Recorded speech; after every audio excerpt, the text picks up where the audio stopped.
ಕನ್ನಡ. ಸೋಮವಾರದಿಂದ ಮುಂಗಾರು ಅಧಿವೇಶನದಲ್ಲಿ ಅಸಲಿ ರಾಜಕೀಯ ಕದನ ಶುರುವಾಗಲಿದೆ. ಬರದ ಪರಿಸ್ಥಿತಿ, ರಾಜ್ಯದ ಅಭಿವೃದ್ಧಿ ವಿಚಾರಗಳ ಜೊತೆಗೆ ಆಡಳಿತ ಮತ್ತು ಪ್ರತಿಪಕ್ಷಗಳು ತಮ್ಮ ಸಂದೇಶಗಳಿಗಾಗಿ ಕಾದಾಟವನ್ನು ನಡೆಸಲಿವೆ. ಆ ಪೊಲಿಟಿಕಲ್ ಟಾಕಿಂಗ್ ವಾರ್ನ ಅಸ್ತ್ರಗಳು, ಪ್ರತ್ಯಾಸ್ತ್ರಗಳ ಒಂದು ಸ್ಪೆಷಲ್ ರಿಪೋರ್ಟ್ ಇದೆ, ನೋಡ್ಕೊಂಬನ್ನಿ.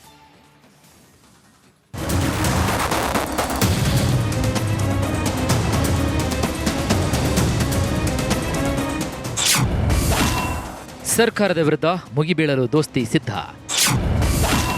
ಪ್ರತಿಪಕ್ಷಗಳನ್ನು ಕಟ್ಟಿಹಾಕಲು ಡಿಕೆಶಿ ವ್ಯೂಹ.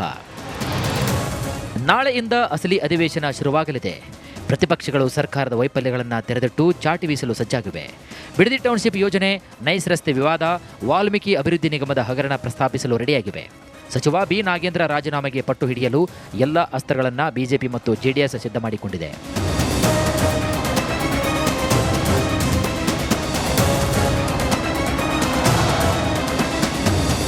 ಪ್ರತಿಪಕ್ಷಗಳನ್ನು ಎದುರಿಸೋಕೆ ಸರ್ಕಾರ ಕೂಡ ಸಜ್ಜಾಗಿದೆ.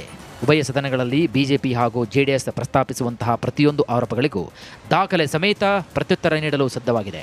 ಬಿಡದಿ ಟೌನ್ಶಿಪ್ ಯೋಜನೆ ಹಾಗೂ ವಾಲ್ಮೀಕಿ ಹಗರಣ ಬಗ್ಗೆ ದಾಖಲೆಗಳ ಸಮೇತ ಉತ್ತರಿಸೋಕೆ ಇದೀಗ ಖುದ್ದು ಮುಖ್ಯಮಂತ್ರಿ ಡಿಕೆ ಶಿವಕುಮಾರ್ ಸಜ್ಜಾಗಿದ್ದಾರೆ. ಒಂದೆಡೆ ರಾಜಕೀಯ ಆರೋಪಗಳಿಗೆ ಪ್ರತ್ಯುತ್ತರವನ್ನು ನೀಡುತ್ತಾ ಮತ್ತೊಂದು ಕಡೆಗೆ ಕೆಲವೊಂದಿಷ್ಟು ವಿಧೇಯಕಗಳನ್ನು ಸದನದಲ್ಲಿ ಮಂಡಿಸಲು ಸರ್ಕಾರ ತಯಾರಿ ನಡೆಸಿದೆ. ಹಿಡೀಲಿ ಬಂದು ಸದನದಲ್ಲಿ ಚರ್ಚೆ ಮಾಡಲಿ, ಯಾಕೆ ಏನು ಅಂತ. ಸುಮ್ಮನೆ ಬಂದು ಮೈಕ್ ಮುಂದೆ ಮಾತಾಡೋದು ಏನು ಪ್ರಯೋಜನ?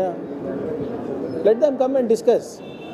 ಈಗ IT, ED, CBI ಎಲ್ಲ ಅವ್ರದ್ದೇ ಇದೆ ಅಲ್ಲ, ತೋರಿಸ್ಬಿಡ್ಲಿ ಒಂದು ಕಾಗದ, ಹೌದಪ್ಪ ಈಸ್ ಗಿಲ್ಟಿ ಅಂತ, ತಕ್ಷಣ ರಾಜೀನಾಮೆ ಕೊಡ್ತಾರೆ. ಸುಮ್ಮನೆ ಏನಿಲ್ಲ, ಸುಮ್ಮನೆ ನಾವು ಮಾತಾಡ್ಕೋತಾ ಹೋದರೆ ಹೇಗೆ? ಈ ಬಾರಿಯ ಮುಂಗಾರು ಅಧಿವೇಶನದಲ್ಲಿ ಆವರಣಗಳು ಮತ್ತು ಸಾರ್ವಜನಿಕ ಆಸ್ತಿಗಳ ಬಳಕೆಯ ನಿಯಂತ್ರಣ ವಿಧೇಯಕ 2026 ಮಂಡಿಸಲು ಸರ್ಕಾರ ಚಿಂತನೆ ನಡೆಸಿದೆ. ನಾಡಪ್ರಭು ಕೆಂಪೇಗೌಡ ಪಾರಂಪರಿಕ ತಾಣದ ಅಭಿವೃದ್ಧಿ ಪ್ರಾಧಿಕಾರ ತಿದ್ದುಪಡಿ ವಿಧೇಯಕ, ಬೆಂಗಳೂರು ಅಭಿವೃದ್ಧಿ ಪ್ರಾಧಿಕಾರ ತಿದ್ದುಪಡಿ ವಿಧೇಯಕ, Karnataka apartment ownership and management ವಿಧೇಯಕ ಸೇರಿದಂತೆ ಇನ್ನೂ ಕೆಲವು ಮಸೂದೆಗಳನ್ನು ಮಂಡಿಸಲು ಮುಂದಾಗಿದೆ. ಈ ವಿಧೇಯಕಗಳ ಚರ್ಚೆ ವೇಳೆ ಸದನದಲ್ಲಿ ಮಾತಿನ ಸುರಿಮಳೆಯೇ ಸುರಿಯಲಿದೆ.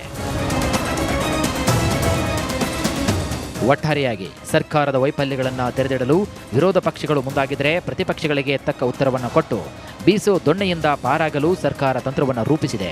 ಅಂತಿಮವಾಗಿ ಯಾರು ಗೆಲ್ತಾರೆ ಅನ್ನೋದೇ ಸದ್ಯದ ಪ್ರಶ್ನೆ.